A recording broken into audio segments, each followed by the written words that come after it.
Hi, I'm Linda Lee, and I'm with the Sewing Workshop Pattern Collection out of Topeka, Kansas. I travel the country to teach fine sewing techniques and talk about great fabrics and fashion.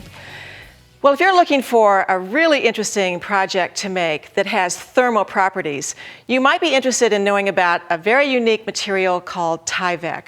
So I've made a vest out of Tyvek, and I know you'll recognize Tyvek. You may not exactly know what it is right off the bat, but I'm sure you know about mailing envelopes, and that's exactly what Tyvek is. Plus, how many times have you driven down the street and seen a house wrapped in something white with writing all over it? And that's Tyvek as well. So not only have I made the vest, but I've made a couple of accessory items too. So the material was originally discovered and invented for commercial, industrial type garments to protect people from chemicals and hazardous materials.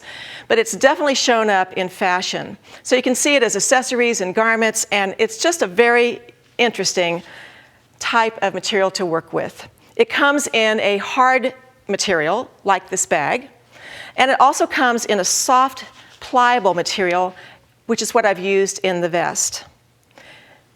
You can get it at your local hardware store. You can buy it from specialty stores as well. You can also find some Tyvek that's been pre-printed and painted. Here's one that has a solid color on one side and a printed pattern on the other side, which is what I made the bag out of. It's nice because you don't have to finish the edges, it doesn't ravel. And it's, of course, really, really durable, so it doesn't tear and doesn't get destroyed in the process of carrying it or wearing it. It's also a fun material to actually run through your copy machine and put some sort of image on it, any image that you want, maybe a logo, maybe just a beautiful photograph or even a picture of your dog, whatever. But it's just like paper, goes through the copy machine just fine. You can also do some very artistic things with it. You can paint it, you can stamp it, and you can take a hairdryer and heat it up. This is the soft material that's been painted with a paint for fabric, actually. And then the dryer was placed on it, and it bubbles and crushes. And you can do the same thing to the hard Tyvek as well. So you can get some really interesting looks out of this material. But you have to kind of know what you're doing when you're sewing this, and I'm going to give you some tips and tricks about how to sew on this material, and we're going to talk about making this vest and quilting it so that it has this thermal property to it, and making it beautiful as well. And we're going to talk about installing a zipper in case you want that to add to your garment as well. So you're going to want your piece of Tyvek. There really is no right or wrong side that I can tell, although there is a difference in texture. One side is smoother than the other. I don't think it matters which side you use. I've chosen to go with the smooth side, but that's just a personal choice. And then you want some sort of an insulating material, some sort of batting. I've used Thinsulate, but there are lots of different products out there like this that have an insulating property to them. And the third layer, which is in a sense the lining, is a cotton jersey. This happens to be an all organic jersey. Doesn't really matter, you can use anything you want. But because all of this has a little bit of give to it, I've chosen to line it with knit, so it has that soft and flexible property to it. So I've stacked all three of these on top of one another. And because this material has the thermal property to it, and it has a certain texture to it, you can't pin it. It'll leave holes. It also, of course, reduces that whole thermal property. So you want to clip it together. And you can use any kind of clip that you want, from hair clips to these great little clips that quilters use. And you just want to keep the layers together, because we want to do some stitching through all these layers, and we want to keep things from shifting. But first you want to think about a design. So let's say on this vest, I just chose to do some straight lines, some parallel lines, just a little grid work, but it could be circular, it could be any design that you want. Whatever design you decide to use, you probably want to draw it on there first. So I'm using an air-soluble marker, and I'm going to draw a line. But just keep drawing the lines. It's very faint. It obviously goes away really quickly. So I'm going to go to the sewing machine and show you how to sew it. I've installed a walking foot. And a walking foot is essentially the same thing as an even feed foot.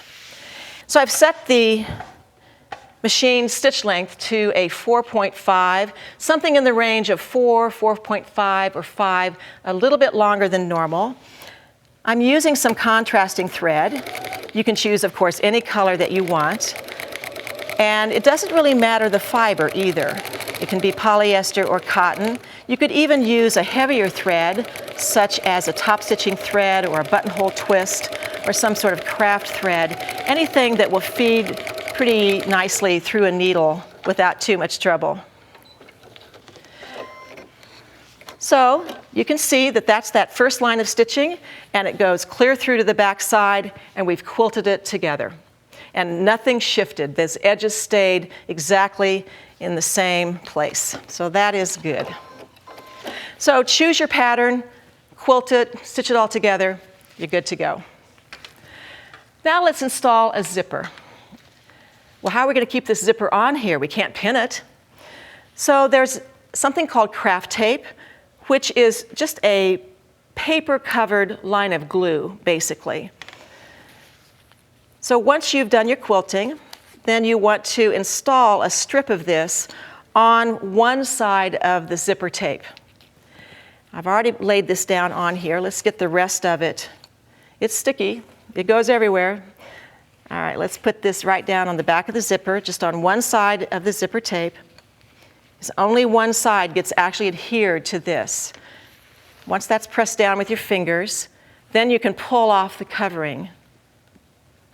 And you can see that there's that little line of clear tape.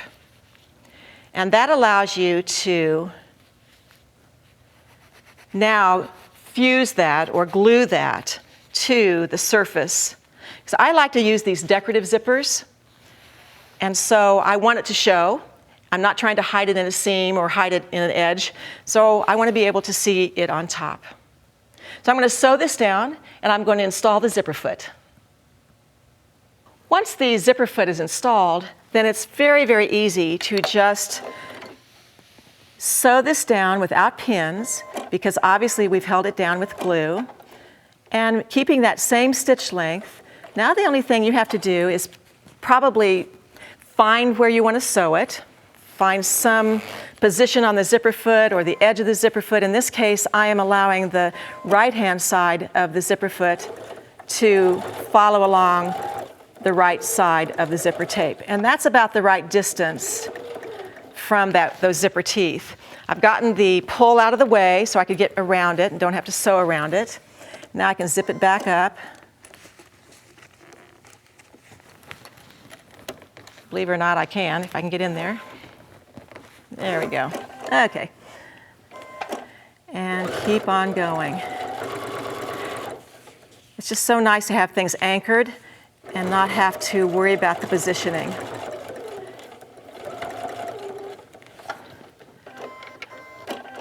Once you've sewn one side down, you might want to do another row of stitching,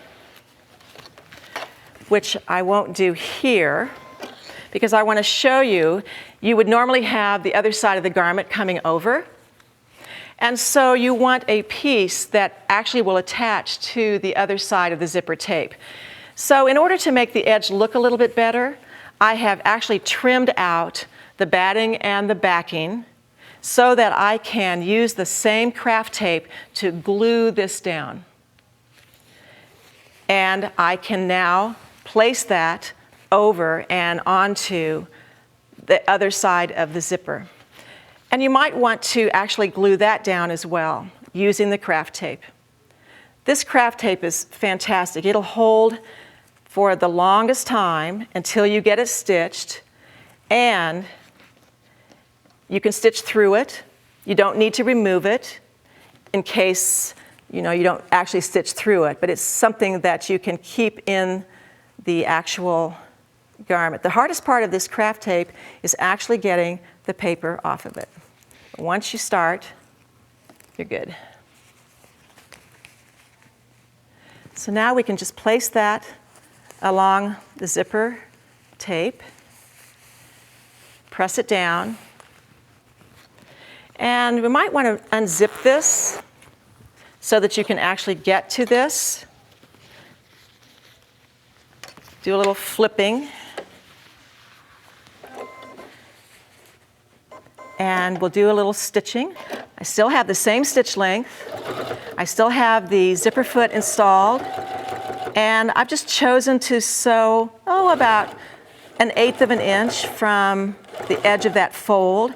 But folding that back really makes that edge much, much nicer rather than having just a raw edge.